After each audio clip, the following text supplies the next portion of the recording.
Explosives precursor chemicals are chemicals with legitimate and everyday uses. However, in the wrong hands, they can be used to make homemade explosives.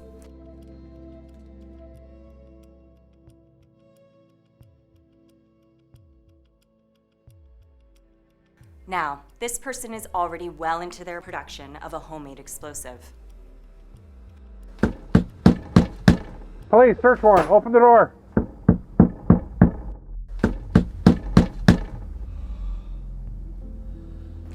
Let's go back in time to see how he got to this moment. All the products he's using were bought in retail stores that people go to each day, where they buy toys for their children, goods for their homes, or food and health products for their family.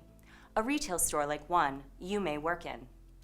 Everyone who deals with the manufacture, distribution, or sale of chemicals is in an exceptional business, where a simple transaction can be a factor leading to tragedy. However, awareness and timely reporting help keep our communities safe. In Canada, the Explosives Regulatory Division of Natural Resources Canada administers regulations that impose requirements on certain explosives precursor chemicals. Our inspectors visit retailers, distributors, and manufacturers to raise awareness with employees regarding the sales of explosives precursor chemicals. Maybe you've already met one of our inspectors at your workplace. The Explosives Regulatory Division also administers the regulations and ensures ongoing safety regarding all types of explosives. Because people with criminal intent can't easily access industrial explosives, some will resort to making them. Many tragedies in the news, such as the bombings in London subway, in Oklahoma City, in the Brussels airport, during the Boston Marathon, and in the Manchester Arena, are examples of homemade explosives that were fabricated using easily accessible chemicals and components. These attacks remind us that Canada is not immune to this threat. You, as part of the chemical supply chain, form a first line of defense against the threat posed by the illegitimate use of these chemicals. Most of the time, these products are bought for legitimate reasons, but it's important for you to recognize what could be suspicious. Past incidents have taught us that we must remain vigilant because if it happened once, it could happen again. This video will help you recognize suspicious behaviors and transactions involving explosives precursor chemicals and how to report them by using the 5 R's. Remember, recognize, refuse, record, report. This information is also available in our pamphlets that may be displayed in your store. Remember, chemicals of concern and other equipment or materials that can be used to make homemade explosives. It is important that you know and remember what they are. Let's go over the most common ones together. Ammonium nitrate and calcium ammonium nitrate are commonly sold as fertilizers and can also be found in some instant cold packs. The refrigerated cold packs, however, are not of concern. Hydrogen peroxide can be sold as a hair bleach, cleaning products, or for water treatment. Acetone can be sold as a nail polish remover, a paint thinner, or a solvent. Potassium nitrate is sold as a fertilizer, a stump remover, or a meat curing agent, also known as saltpeter. Hexamine is sold as a solid camping fuel tablet and primarily sold at outdoor supply stores. Aluminum powder is sold in craft, hobby, and marine stores. There are several other explosives precursor chemicals, but the ones we just listed are the most common ones. In addition, other materials or products that are needed to make homemade explosives include batteries such as 9-volt batteries, Christmas lights, wireless devices such as garage door openers and doorbells, egg timers, pressure cookers, pipes with both end caps, nails, screws, and other metallic objects, propellant powders, exploding targets, mouse traps, wires, steel wool, glue guns, and tape. Recognize suspicious behaviors and activities. Refuse a suspicious transaction. How would you recognize behaviors that could be suspicious? How would you know when to challenge or refuse a sale? There is no template for an individual who will make a homemade explosive. They can be male, female, single, married, and of all races. They will not necessarily stand out in a crowd. They can live in big cities or rural areas. Let's move on to some scenarios that will cover examples of suspicious behaviors. Hey there, could I help you with something tonight? 29%.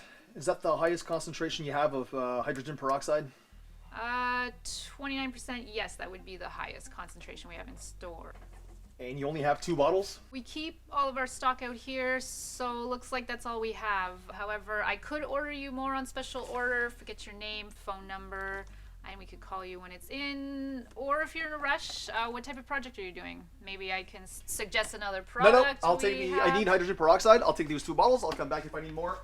The individual has demonstrated suspicious behaviors during this transaction. Let's watch what he does in the next store before going over the behaviors you should watch for.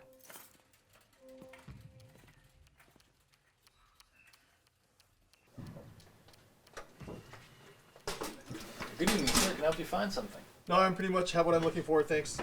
Oh, do you have any instant cold packs? Yeah, sure. They're over in aisle 5. How many you need? I can go help you out. I'll get them myself, thanks.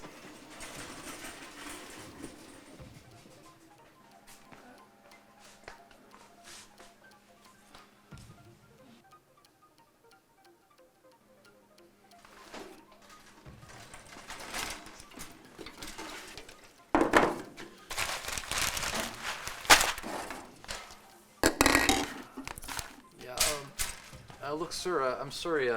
Just because of the types of products you're buying, I can't make this sale right now. Some of these products are restricted, you see. But I can give my manager a call. She can help you out. No. Just take a minute. I'm busy. I'll come back another day.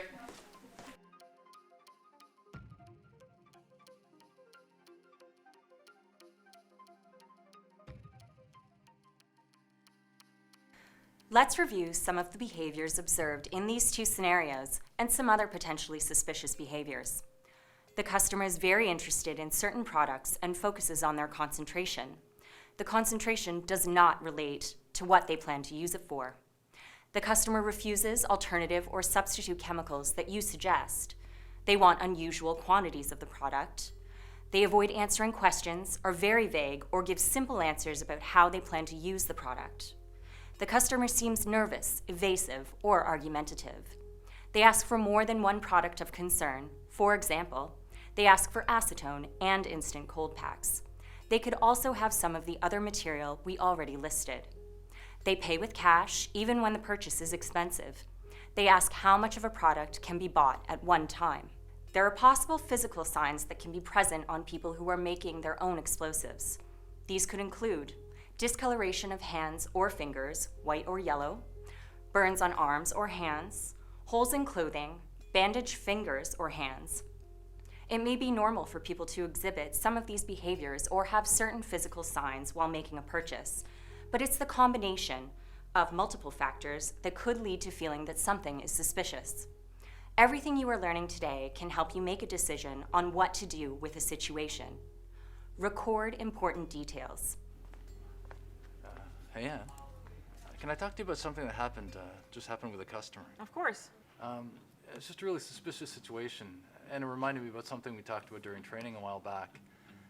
This guy wanted to buy a whole bunch of products and chemicals and materials that they can be used to make explosives. And when I refused to make the sale, he just turned around and walked away. So I wrote down everything that happened, and I got a good description of the guy. I even got his license plate number in case we need to follow up with the police. What do you think? Well, it's definitely suspicious. It's great that you stopped the sale and took down all this information. Sure. I'll go now to make a call to report the incident. All right. Thank you for letting me know about this. If you feel the products being bought will be used for criminal purposes, refuse the sale to the customer. If you're not sure how to do the refusal, you could let them know that you need your manager to finish off the sale.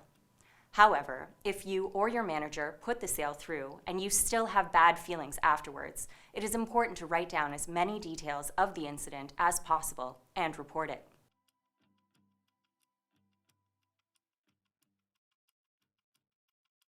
Hey, Amanda, how's it going? Oh, hey, Simon. It's going all right, but I have this really bad feeling about something that happened last night. There was a guy in the store and he was looking to buy hydrogen peroxide, but something was off. I just can't stop thinking about it. Yeah, you know what? I think I made that sale. But you know what? Sometimes customers are just odd. It doesn't necessarily mean anything's wrong. No, I know, but remember I told you about that inspector that was in the store a couple weeks ago?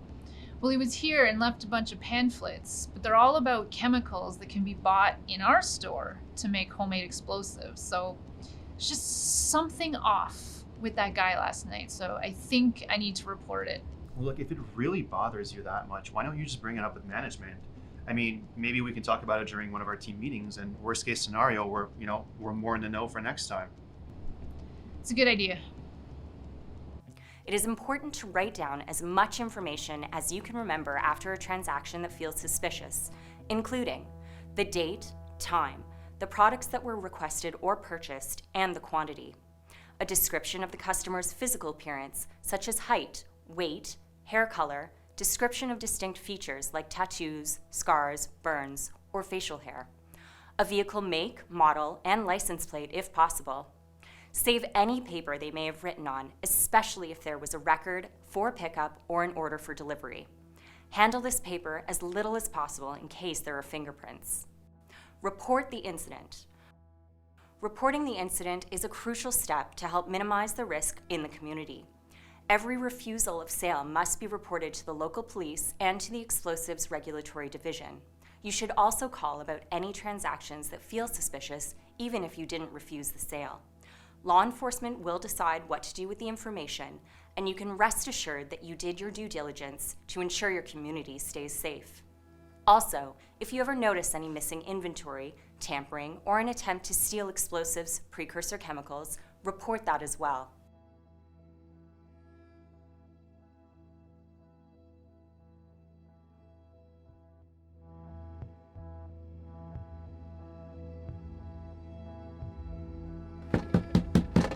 Police, search warrant. Open the door.